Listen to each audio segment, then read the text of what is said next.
On September 7th, 1996, Tupac Shakur sat at a red light in Las Vegas. The music was playing, he was laughing, and in less than 5 seconds, his life was over. The men who shot him were so close, they could have reached out and touched him.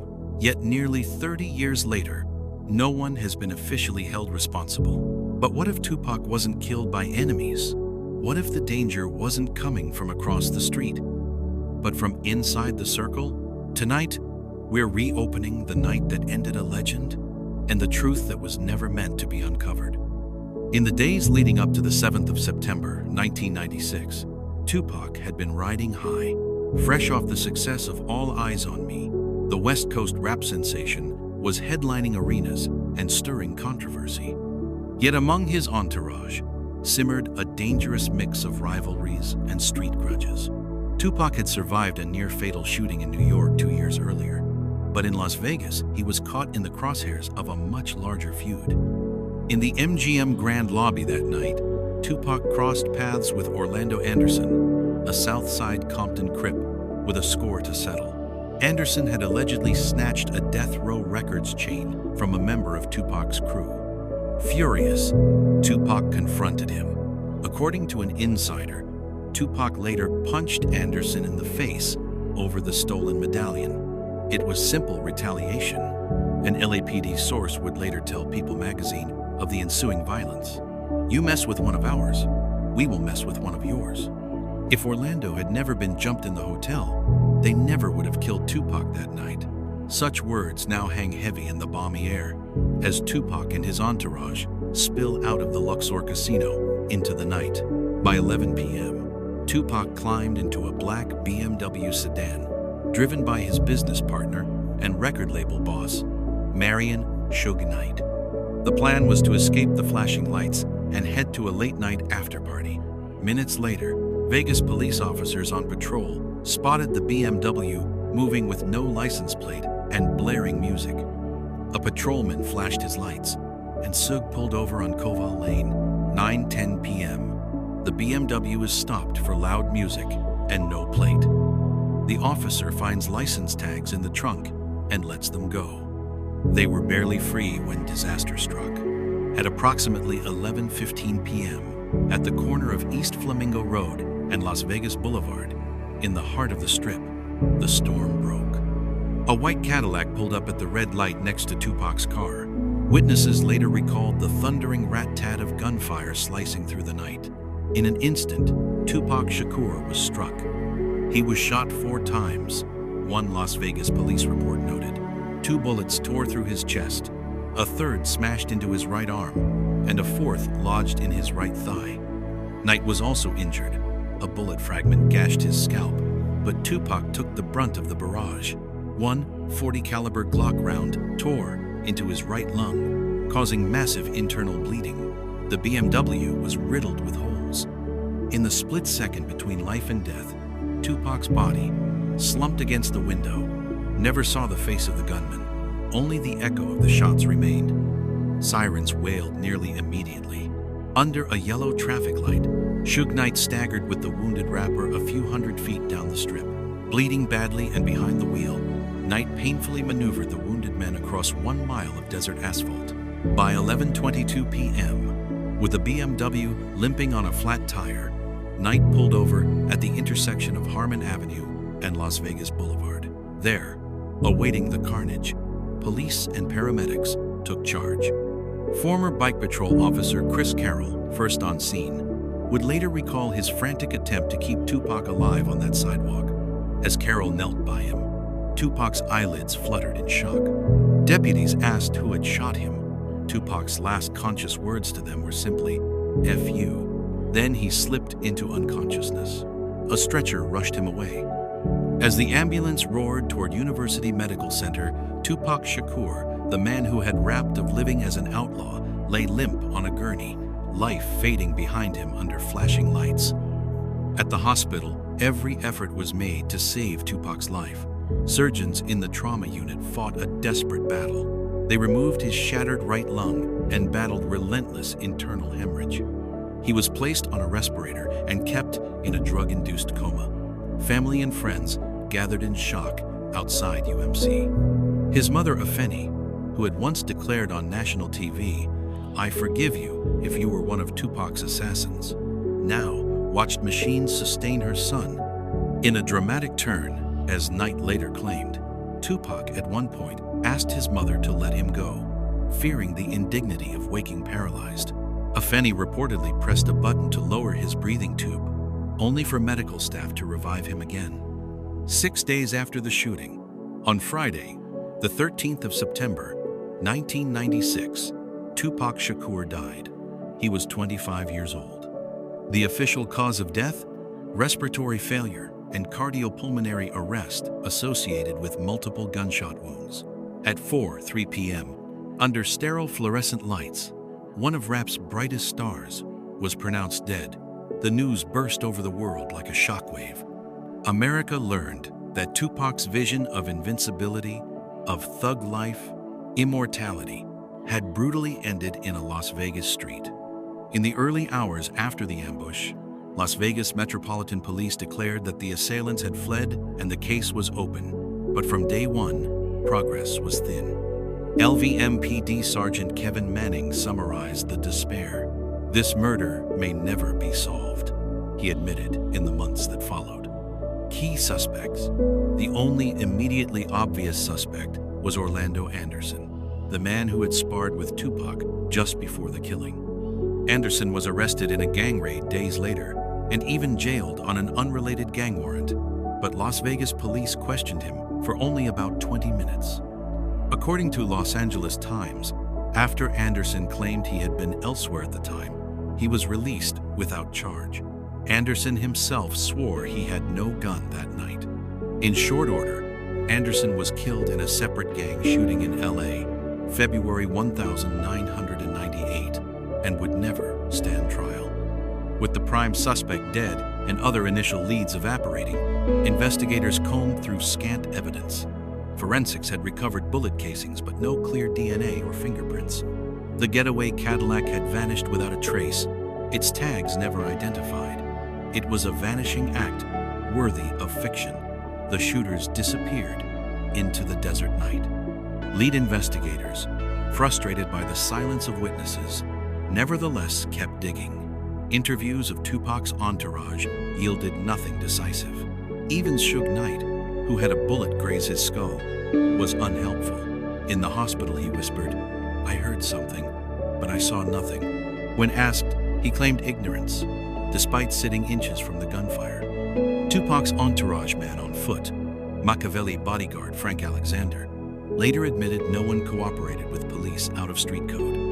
Even a witness driving nearby, Yafeu Gaddafi, Fula of the Outlaws, in the car behind the BMW, who could have named names, refused to talk. Weeks later, he was found dead, shot in the head in New Jersey. It just kind of adds to our frustration of this whole investigation, a Las Vegas homicide detective told the LA. Times when news broke of Gaddafi's killing, investigations crept on for years. Riveting press exposés surfaced. In 2002, journalist Chuck Phillips of the Los Angeles Times ran a sensational two-part series titled "Who Killed Tupac Shakur?" Phillips alleged that a Compton Crip faction was responsible, even hinting at involvement by figures on the East Coast. That exposé vaulted the case into conspiracy theories nationwide. In 2017, a retired LVMPD detective, Dan Long, the same man who had tried to question Knight back in '96, told People magazine, "My belief is they both knew the killer. The cars were 2 or 3 feet apart when the shooting occurred. Tupac was the passenger in the BMW, and he would have been right up against Knight in an extremely well-lit part of town." In other words, Long suspects that Tupac and Suge recognized the assailants, perhaps fellow West Coast affiliates, not mysterious East Coast thugs. For nearly 30 years after the ambush, though, no arrests were made. Sergeant Manning's grim prediction echoed. The case grew cold. A few small developments kept hope alive. In the 2000s, a burgeoning archive of Tupac memorabilia and unsolved mysteries, like the Netflix series Unsolved, the Tupac and Biggie murders, kept public interest high. Then, in 2018, a bombshell confession emerged. Dwayne Keefe D. Davis, a Compton Crip who for years had been a fringe suspect, agreed to speak in a documentary film. Davis claimed to have been sitting in the back of the white Cadillac that night. He named names. Witnesses from the car were Orlando Anderson and Big Dre Andre Brown, while he himself was in the front passenger seat. Crucially, Davis refused to say who actually pulled the trigger, invoking a code of the streets to keep that detail secret. In later interviews and in his 2019 memoir, Compton Street Legend, Davis doubled down on his role. On camera, he sighed.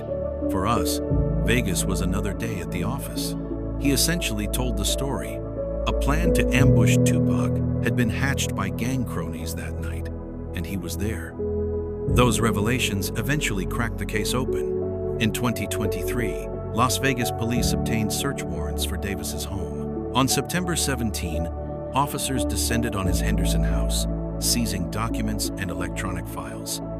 12 days later, on the 29th of September 2023, the world was stunned when Clark County prosecutors arrested Dwayne Keefe D. Davis on one count of murder with a gang enhancement. A Las Vegas detective declared Dwayne Davis was the shot caller for this group of individuals that committed this crime. He orchestrated the plan that was carried out. In court, Davis pleaded not guilty, and his attorney immediately stressed the lack of evidence. There's no gun, there's no car, and there's no witnesses from 27 years ago, defense lawyer Ross Goodman told reporters. As of today, Davis remains jailed awaiting trial, currently set for early 2026. No one else is charged in Tupac's death. The indictment of Davis is the first criminal action in the case, nearly 28 years later. Throughout the years, the shroud of silence surrounding the shooting has been punctuated by half-truths and contradictions. It became painfully clear that many who were there simply would not talk. Suge Knight's contradictory accounts. Knight's statements are a study in inconsistency. Immediately after the shooting, he was incoherent. Hours later in the hospital, he refused to speak to detectives at all. Decades later, still behind bars, Knight told People magazine that he and Tupac joked on the ambulance as they rode to the hospital, a far cry from saying, "I heard nothing on the street." Knight insisted, "I end up with a bullet an inch into my skull. Everybody knows where $1 million came from. If something smells like shit, look like shit, it's shit." Those bombshell claims were aimed at suggesting others had motive, but they only deepened the confusion. His final eerie claim, never substantiated, was that Tupac begged Afeni to let him die, not be dragged into a long vegetative existence. Tupac's cryptic last words, lying injured on the sidewalk, Tupac was asked who shot him. His curt reply, reported by Officer Carroll, was, "F you." Was it anger? A refusal to cooperate even as he bled? We'll never know. The statement left detectives guessing. Had Tupac recognized the gunman and cursed at him? Internally, medical staff noted Tupac's blood tested positive for cocaine and marijuana, but there was no sign he was incapacitated by drugs when shot. His reaction was defiant to the end. A clue, perhaps, that he had seen the shooter as debt-long suspected. Eyewitness silence, Drummerot, and soldiers of his entourage likewise clammed up. No one came forward to say they witnessed the Cadillac's interior. The police found no passengers to interrogate.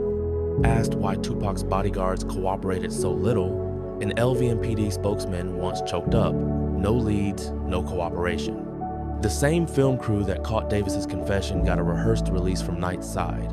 "I ain't got shit to say," one bodyguard said on camera in 2018. The family of the slain Orlando Anderson even filed a bizarre wrongful death suit blaming Tupac's estate, but it was dismissed. Even Tupac's widow, Keisha Morris, told The Source magazine years later that she believed the killer was somebody we all know, but she refused to say more. In short, the people closest to the crime were silent. An LVPD lead detective lamented in 1996, "There was no car, no gun, no witnesses willing to tell us anything. It was as if the whole night never happened." Even Carla Townsend, one of the two women in the BMW that night, broke a decade of silence only in 2007 with her memoir, alleging details we still can't confirm, she said. Tupac confessed he was dying as he was put into the ambulance. But official police logs note simply, Shakur was uncooperative at the hospital. No one pointed to the Cadillac's license plate, and no gun was ever recovered at the scene or in any search. Detective Jason Goodman of LVMPD put it bluntly in court recently. They can't even place me Davis out here. They don't have no gun, no car, no Keith D, no nothing. His statement underscores how little concrete evidence the prosecution currently has, a fact that troubles the police just as much as it does the defense. With official leads at a standstill, countless theories have swirled. Some are plausible, others wild. Among the most persistent, East Coast-West Coast rap feud, Biggie Smalls. Perhaps the most famous theory blames Christopher Notorious B.I.G. Wallace and his associates on the East Coast. In this view, Tupac was killed in retaliation for the 1994 robbery at Quad Studios, or to maintain bad blood in the rap war. Tupac himself hinted at this. In a 1996 Vibe interview, he said cryptically, "I believe so, that Biggie was involved. I have proof, it's between me and him." And in 2015, former Bad Boy Records co-founder Kirk Burroughs told a Netflix series, "I think that Sean Diddy had a lot to do with the death of Tupac, and he ushered Biggie to his death. Yet, investigators have never found solid proof linking Biggie, and no one was charged in either killing." Law enforcement notes that the actual gunman was a black male in a blue tuxedo with bow tie, the alleged Biggie killer. But that case too remains unsolved. Sean Diddy Combs, Puff Daddy, allegation. In the fevered aftermath, rumors pointed at rap mogul Sean Combs. Some allege he masterminded hits on both Tupac and Biggie to protect his record label. In court filings uncovered in 2024, Davis even named Diddy as the man who ordered Tupac's execution, claiming Diddy offered him $1 million to handle Knight and Tupac. This echoes Tupac's own old complaints. Diddy has vehemently denied any role. Las Vegas police told People in 2024 that he has never been considered a suspect in the case. Still, the accusations resurfaced with the Netflix series The Reckoning in 2025. In Tupac's last recorded song, High Till I Die, he rapped, "I heard rumors I died, murdered in cold blood, dramatized, pictures of me in my final state. Even that lyrical snippet feeds into the myth. Did Tupac hint at enemies closer to home? Suge Knight, death row foul play." On the West Coast side, some wonder if Tupac's own partner had reasons to silence him. One theory is that Knight arranged the ambush, perhaps fearing Tupac would break away from death row. Suge's wife, Sharitha, was dragged into gossip. One story claimed the hit was meant for Suge himself, ordered by his wife. Sharitha angrily denied it. "If I wanted to kill Suge, believe me, his ass would be dead." Suge Knight himself has sometimes acted strangely smoking weed in the hospital with Tupac, joking they'd get up and finish their meals. But again, police have no evidence implicating him in an order. Knight sits in prison for unrelated crimes, still shouting he's innocent. Gang retaliation. Law enforcement privately says this is the most likely motive. Tupac had allied with the Los Angeles area Bloods, Mob Piru set, by signing to death row, making him an enemy of the Crips. The MGM fight with Orlando was no small scuffle. It was a public humiliation of a Crip in full view of many. An LAPD gang unit source told People, Shakur's murder was gang retaliation. Indeed, after Tupac's death, a wave of shootings erupted across LA as Crips and Piru sets traded fire. In this reading, the killers were local gang members, exacting vengeance, not distant stars or industry execs. If so, it's a crime that law enforcement admits may never be fully solved because the shooters followed a code of silence. Law enforcement or government conspiracy. More fringe theories point fingers at police or even the FBI. The FBI does have a Tupac Shakur file on its Vault website, but it merely documents a 1,997 probe into death threats against him, nothing about an assassination plan. Critics note police missteps, the hasty traffic stop, a lack of follow-up, witnesses disappearing, and wonder if negligence or worse occurred. As one Vegas officer confessed off the record in 1996, we're understaffed, and a high-profile murder like this, it just slips through the cracks. Ultimately, No leaked police memo or whistleblower has ever emerged to suggest an official cover-up. Tupac's own lyrics. It's eerie how often Tupac's music seems to foreshadow his fate. In Outlaw, a track he recorded months before his death, he imagines a scene uncannily like what happened. Picture me, blasted, surrounded by niggas in masks, sent with the task to harass and murder my ass. He even raps drive-bys and niggas die, murder without a motive, a chilling preview of street life. In interviews before Vegas, Tupac spoke openly about gang violence and death threats. When reporters asked what he would do if he survived the shooting and had $1 million, he darkly replied, "Fuck that, I'd get killers." He said he kept a list of enemies. Now in hindsight, listeners comb his songs and interviews for clues, and sometimes find lines that sound like prophecy. Whether coincidence or something more, Tupac remains, in death, a prophet of his own bloody destiny. Each theory has its believers, friends, rivals, family members, and fans, but none have been proven in court. Los Angeles Times investigations, congressional inquiries, and even anecdotal memoirs have been checked and rechecked, yet the case slips through official fingers like smoke. As the years turned, the Tupac case has periodically flared back into view. Documentaries and books, the Netflix series Unsolved, 2018, and numerous documentaries sifted through old evidence, often reaching different conclusions. Dwayne Keffa D. Davis's book, Compton Street Legend, 2019, renewed media attention. In 2024, court documents revealed Davis's 2009 police interview, previously sealed, in which he bizarrely both claimed involvement and refused to pinpoint the shooter. Arrests and legal fights. Finally, on the 28th of September 2023, an indictment was returned. But it names only Dwayne Davis, now in his late 60 seconds, as a conspirator, not the gunman. He faces a single murder count with a gang enhancer. His lawyers have argued he is innocent and that too much time has passed. A judge set bail at $750,000, noting the unusual nature of the case.